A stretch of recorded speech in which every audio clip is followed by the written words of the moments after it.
Hello and welcome to Uncommonly Good MTG. I am your host, Dr. Suckit. Today I'm bringing you a deck that is called Poison Counters from over at Aether Hub. I did make some change up to the land mix here, so we'll take a look at that when we get to the end of the deck description. So to start off with, I think it was yesterday I was messing around with Hot Mess, the deck that had a strong poison presence in the early game, and so I said I'm going to find something that is focused more on poison delivery. Like, we had a little bit of conversation about that. So I was looking around and I found this deck, and I thought it looked pretty engaging.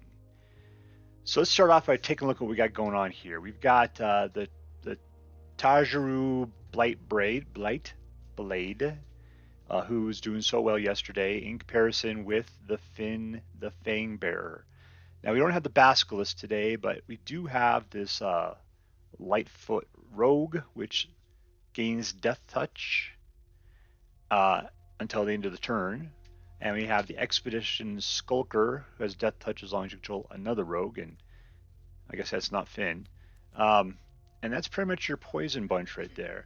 The Werewolf Pack Leader, I'm not sure exactly why the Werewolf Pack Leader's in there, other than maybe just to provide a little bit of card draw.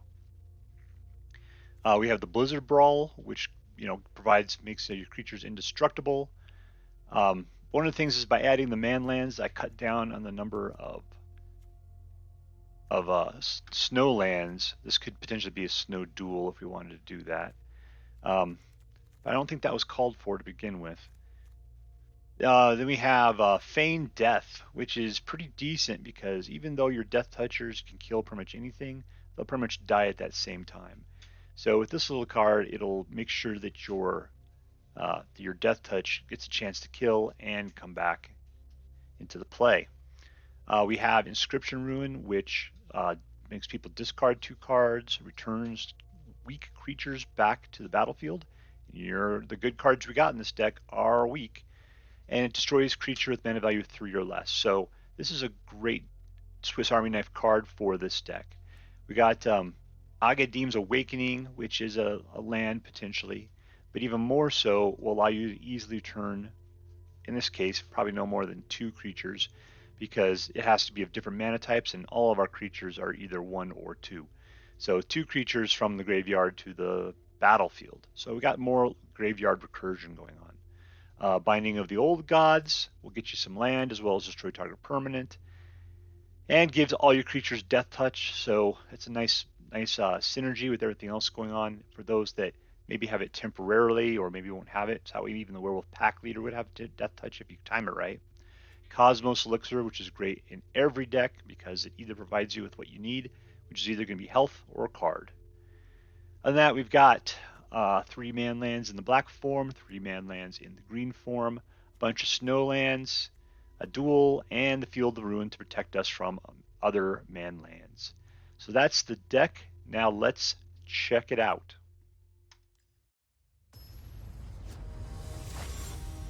All right, going up against GAMExBLOUSES.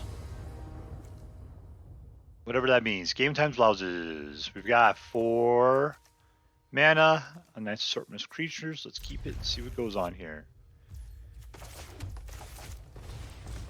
1, 2, and 3. Of course, I'll need to play this slow land at some point. That guy's nice. So let's pick a black, put out our number 2, and attack in.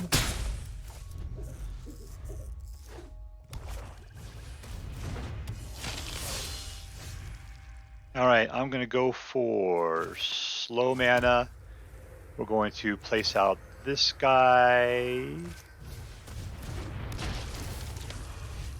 and attack for 1.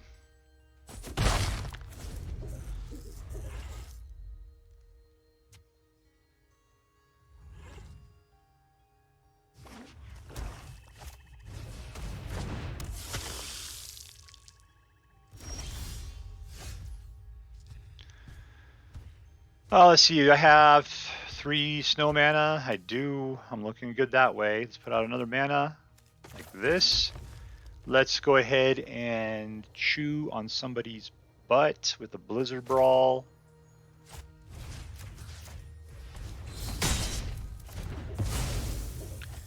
Let's leave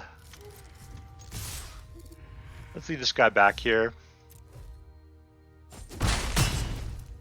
No point, we're going to play out our Scavenger. See, all black, we got to watch out for 6 mana, because then you can have blood on the snow.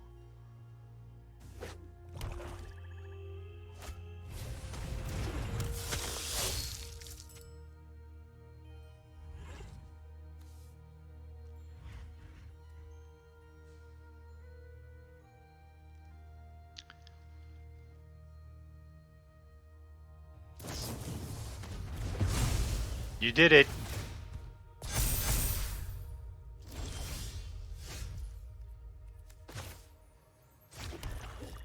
Okay, so we've got this guy coming in. Let's go ahead and attack with let's do all. That's fine. If he wants to sack one of his guys against one of my guys, that's fine. Alright, I'll go ahead and put out one blocker, making him know that he's going to have to pay for attacking me.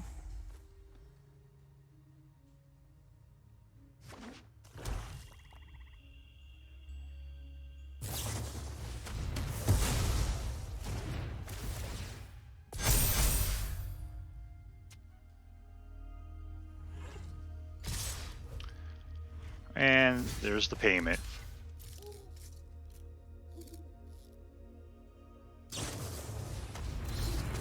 No, that doesn't help out.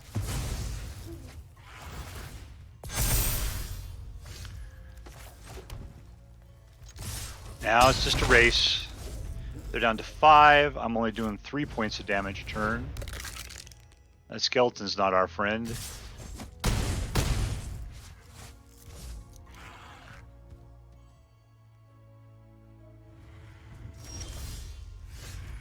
Feign death.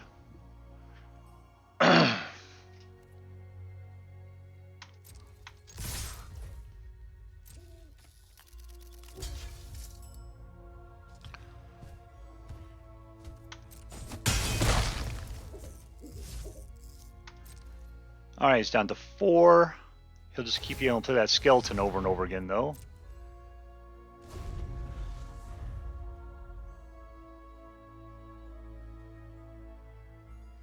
And we've only got 2 more. We can only take 2 more hits, which means that when they take us out here, we'll have to be playing defense for a little bit. Let's go ahead and save our boy.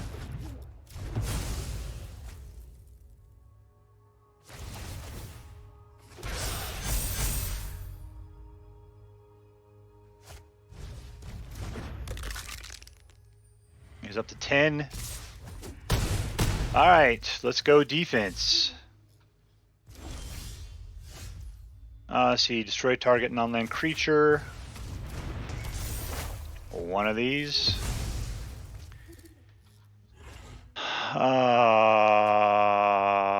No attacks.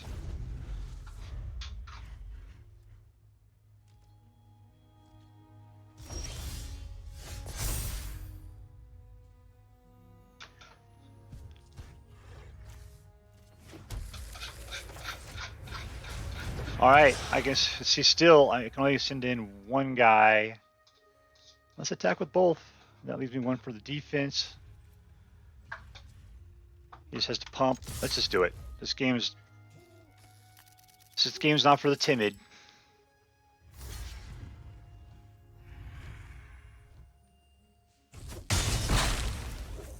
Alright, got him down to 2. I got 1 blocker. Hopefully he won't be able to wipe it out, because then he could just march right in.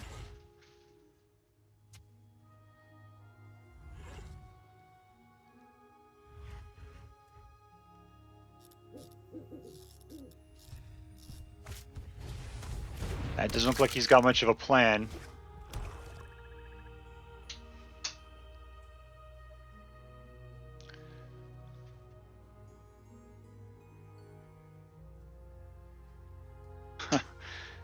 I mean, Yeah, okay, he's got 3 guys, but that means we're now. Oh, that's not good. All right, we got a Blizzard Brawl. I think we won this thing. Who are we taking out? Let's take out the big guy. Let's take out the big guy with the littlest amount we got going on here. 1 and 1, like that. Now we got 2s across the board. Good game, all attack.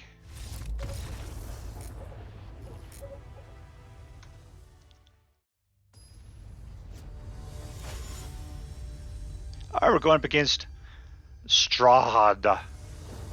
Make sure and try to pronounce that silent H or something. All right, we got 3 mana and a bunch of cool stuff. Let's see what we can do.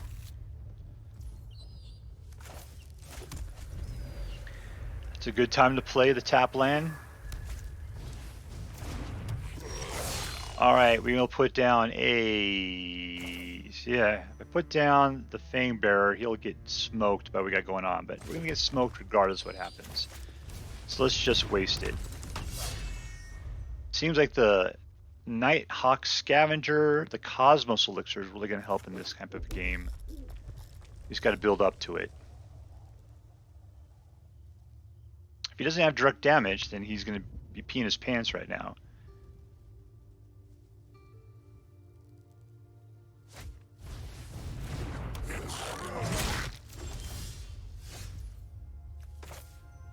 Alright, so do I have anything other than black? No. And what does this guy do? Just a 3-1? Okay, so I can... Let's just destroy that guy right there. And I'm going to go in for the attack.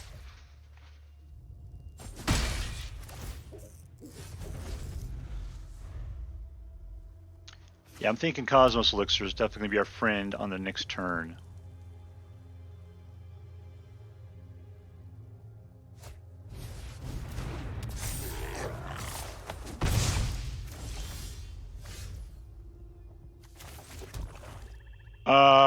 Snow, okay. Do I have 3 snows? I do. I do. Let's take out that guy. And go in for another point.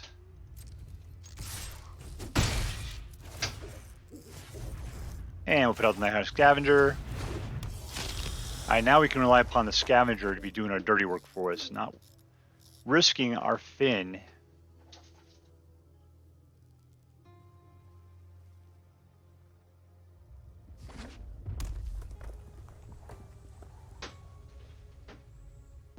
Yeah, here's the deal: is what couldn't you do against Fynn that you can do against the Nighthawk Scavenger?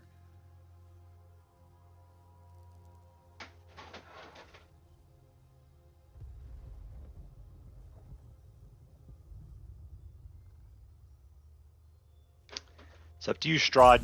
Come on, baby.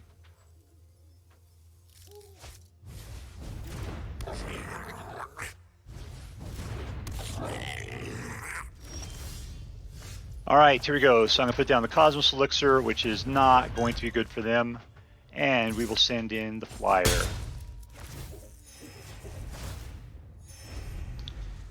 So now I'll be gaining at least 2 per turn. Potentially 4. And they only have 2 more personal hits against them. If they leave Fynn out on the board.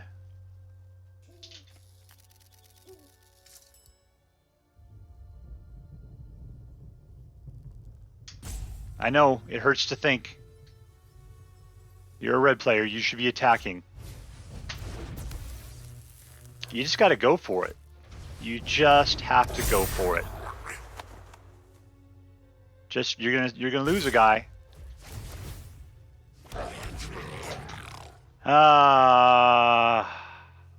What am I looking at here? I'm a blocker, so I got to do the math. 1, 2, 3, 4, 5, 6, 7, 8. 8 and 6 is equal to 14. Yeah, no blocks.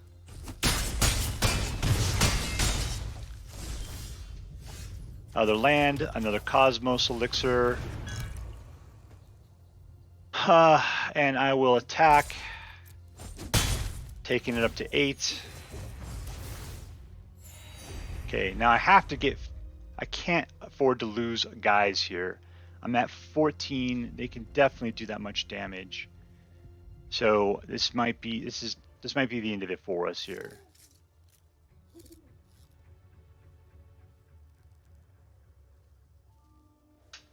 My Cosmos Elixir did a good job of pumping me back up.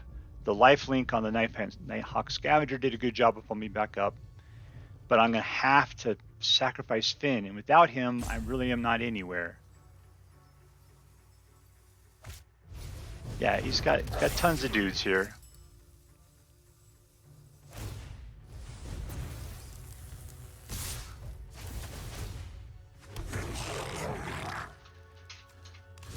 Block where I can. And there we go. Goblins doing best.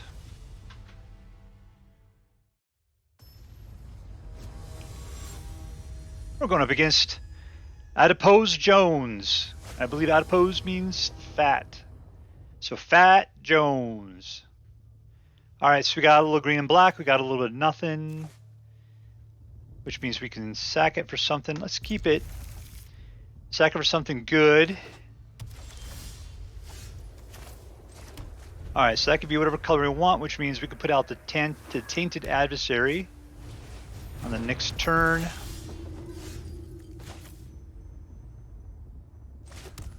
Tainted Adversary.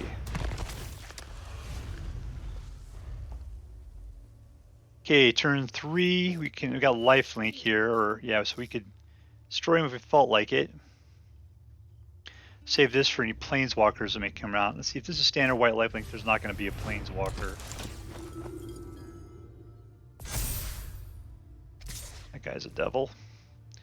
No blocks.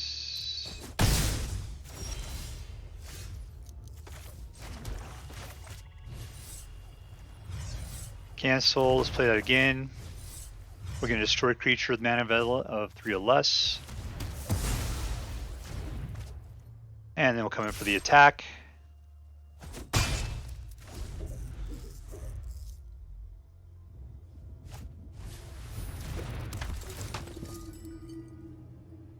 Good.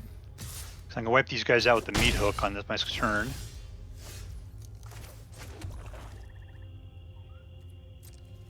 Going for the attack. He will not block because he doesn't want to lose his dude.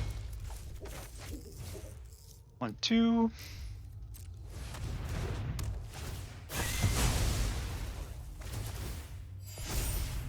Alright, so his early games wiped off the board. I just pretty much got eaten alive in Blizzard. There we go. Dominating. Alright, so let's talk about the Poison Counters deck. You know, what's interesting about this is that the deck that we started talking about at the beginning, it lacked in so many ways. And so I technically kept improving the deck along the road. Let's talk about the ways that I have changed it, at least that I can think of. Number 1, I took out the Feign Death and put in Eaten Alive. The problem is that we were just getting smoked by Lolth, because I have 0 ability to get at Planeswalkers. So we have now the ability to exile target creature or Planeswalker. And it's like, look, if I have the ability to sacrifice something, then yeah, we will for 1. Otherwise, we pay 4. We pay 4. That's great. I can handle that. What else did we do? I put in the Tainted Adversary because this guy...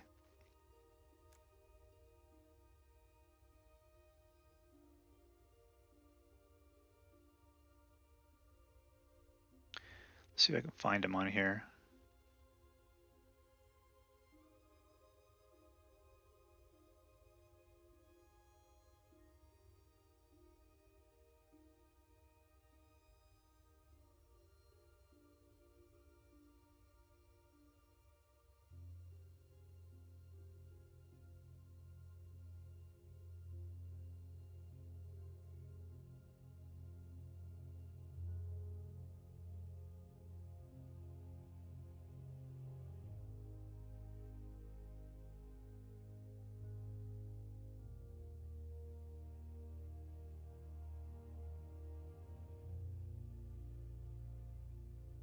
Okay, so loading it up here.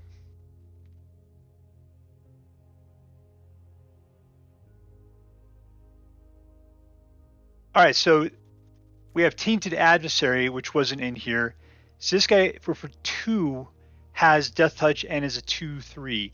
I used him to replace the Expedition Stalker, who was a 2/2 for 2 for the exact same price. But the Expedition Stalker only had Death Touch if you controlled another rogue.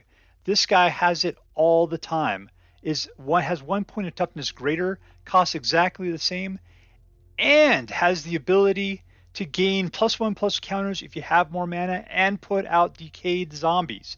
This guy by far outweighs Expedition Skulker. I put Underdark Basilisk in once again to beat out, I think, really the Expedition Stalker, but also the Lightfoot Rogue. I mean, Lightfoot Rogue only had it when he was attacking. And sure, he could have first strike and +3 for his power and stuff, but that's rare. That's like 1/5 of the time. So, I thought the Basilisk was a more sturdy card. Between the 3 of these have had lots of good work in other decks that completely took things out. So we have a lot more sturdy Death Touchers. Also, I put in the Nighthawk Scavenger, who has flying and lifelink and has a variable power, so that way he can continue to grow as the game comes along. I replaced the Werewolf Pack Leader, just because the Pack Leader, sure, in some situations could actually draw a card, but man, the lifelink is going to be way more useful. I choked back on the binding of the old gods a little bit, because I wanted to put in Meathook Massacre. I needed something that was going to be able to wipe the board potentially. So yeah, we what else did we take out to put that in? Aghanim's Awakening. Graveyard Recursion, I wasn't caring that much for it. Meathook Massacre to wipe out the other board, that's what I really needed in this situation. So the lands originally were just lands. I changed this out for some man lands. And I really choked them back. Originally I had like 3 Lair of the Hydra and 3 of the Beholder ones. So that's 6 total. But, it turns out we really needed the snow mana to be able to get the effect out of the Blizzard Brawl, who would be able to make your guys be indestructible for that rare opportunity when you're slamming into them.